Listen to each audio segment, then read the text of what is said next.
Gapni nimadan boshlashni ham bilmayman. Kasbim video montajyorlik 2 yildan beri shu soha ichidaman. Rostini aytsam, hozirda ishsizman. Yonimda tangalarimdan tashqari 10 ming so'm pulim qolgan. Bu holatga kelishimga asosiy sababchi o'zimman. Shu 2 yil ichida men bilan ishlagan odamlarning 50-70% meni aldab ketgan.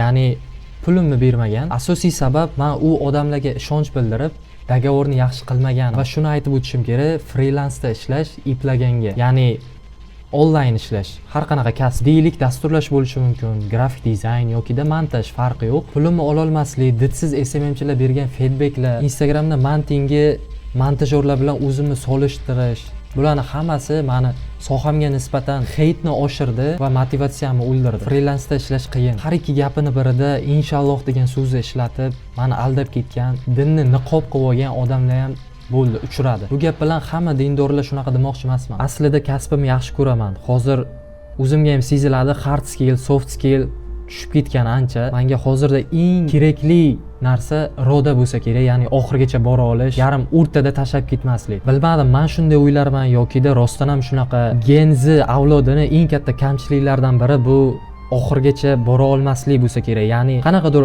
mashg'ulot bilan shug'ullanadi, qanchadir vaqt boshqasiga o'tib ketadi. Shoxdan shoxga sakrash, qo'pol qilib aytganda. Balki bu harakat faqat bizning avlodda emas, hamma o'sha voyaga yetgan 18-25 yosh o'rtasidagi odamlarda uchraydigan normal holatdir.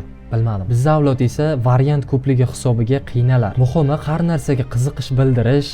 Bu yaxshi odat menimcha. Jamiyat haqida gapirmoqchiman. Jamiyatimizdagi eng katta kamchilik bu, meni fikrimcha, boshqalarning qulayligini o'zini komfortidan ustun qo'yish. Odamlar nima deydi degan fikrlar qon-qonimizgacha singib ketgan. Eng yomoni biz ham o'sha jamiyat ichida yashab turib, o'zimizni befarq ko'rsatish. Taxminan 1 oydan beri depressiyadaman. O'zimni chalg'itish uchun kitob o'qiyman yoki mutolaa eshitaman. Oxirgi o'qigan Albert Camus'ni Begona nomli kitobidan olgan xulosam haqida gapirmoqchiman. Jamiyatimiz normal bo'lmagan odamni darrov begonaga chiqaradi. Ya'ni ular o'zlari yaratib bergan standartlardan, shablon hayotdan boshqasini tan olishmaydi. Bu videodan maqsad qanaqadir aql chichish emas, qanaqa qilib yashashni o'rgatish emas, jamiyatni yomonlashmas. Shunchaki shu kunlarda bo'layotgan voqealarim haqida gapirishga urindim. Qo'shimcha qilib aytishim kerak, Mahatma Gandini bitta iqtibosi bor, men hayotiy shior sifatida o'zimga qabul qilganman.